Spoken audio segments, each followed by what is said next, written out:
تو امریکہ بھی اس بات کی گارنٹی دے دے گی کہ وہ اپنا نیوکلیر اسلحہ ختم کر دے گا۔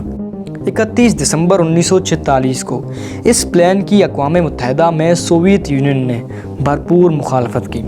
اسٹالن نے بم کی سیاسی و دفاعی طاقت کو جان لیا تھا۔ اس نے اپنے سائنسدانوں کو بتایا کہ ہیروشیما اور ناگاساکی نے ہمیں ہلا کر رکھ دیا ہے، طاقت کا توازن بگڑ چکا ہے، بم بناؤ تاکہ ہم آنے والے خطرات کا مقابلہ کر سکیں۔ تو اس طرح نیوکلیر آرمز کی ریس میں سوویت یونین بھی انٹر کر گیا۔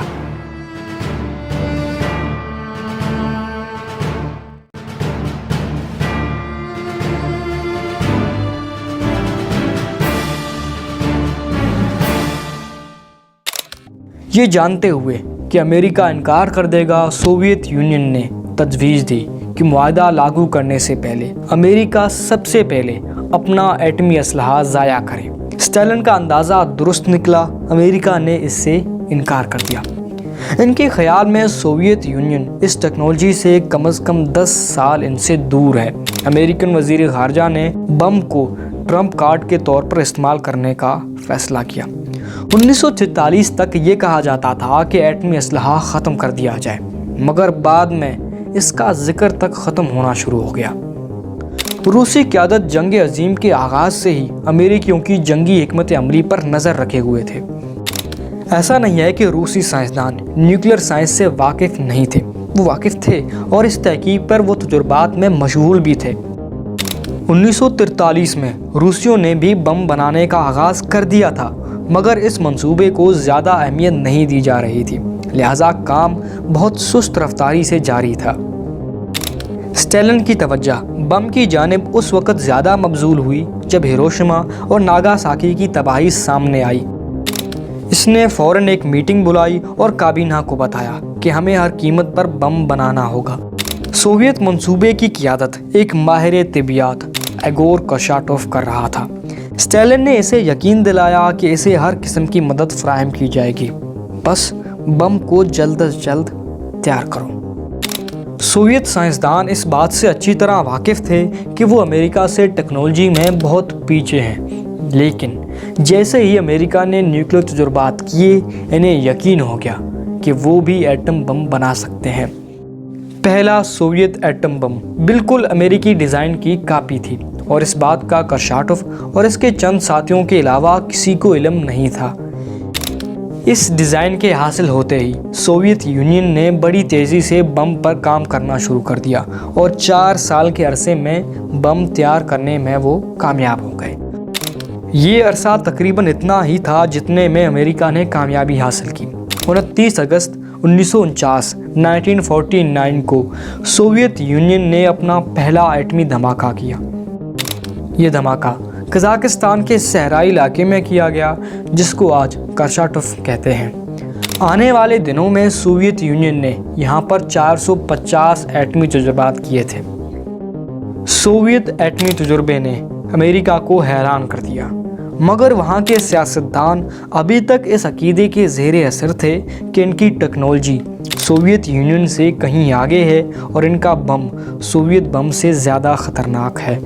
لہٰذا ٹرومین نے فوراً ہی ایٹمی اسلحے کی تیاری کے لیے حکم دیا، اور اس دوران سرد جنگ کا آغاز ہو چکا تھا۔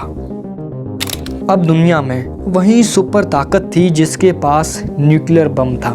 امریکہ کا خیال تھا کہ ہیروشیما اور ناگاساکی کی تباہی سے روسی خوفزدہ ہو جائیں گے اور امریکی اجراداری کو مان لے گا، مگر اس کا الٹ سامنے آیا۔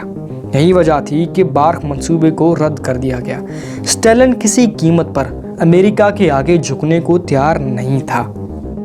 سوویت یونین اور امریکہ کے سیاستدان اب یہ جان چکے تھے کہ طاقت کا سرچشمہ اب ایٹم بم ہے، اور یہ سلسلہ اب رکے گا نہیں۔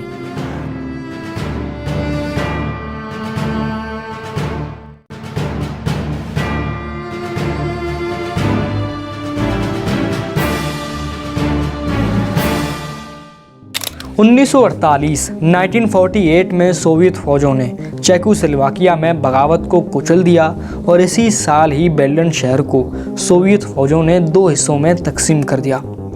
تو امریکیوں نے طاقت کے توازن کو اپنے حق میں کرنے کے لیے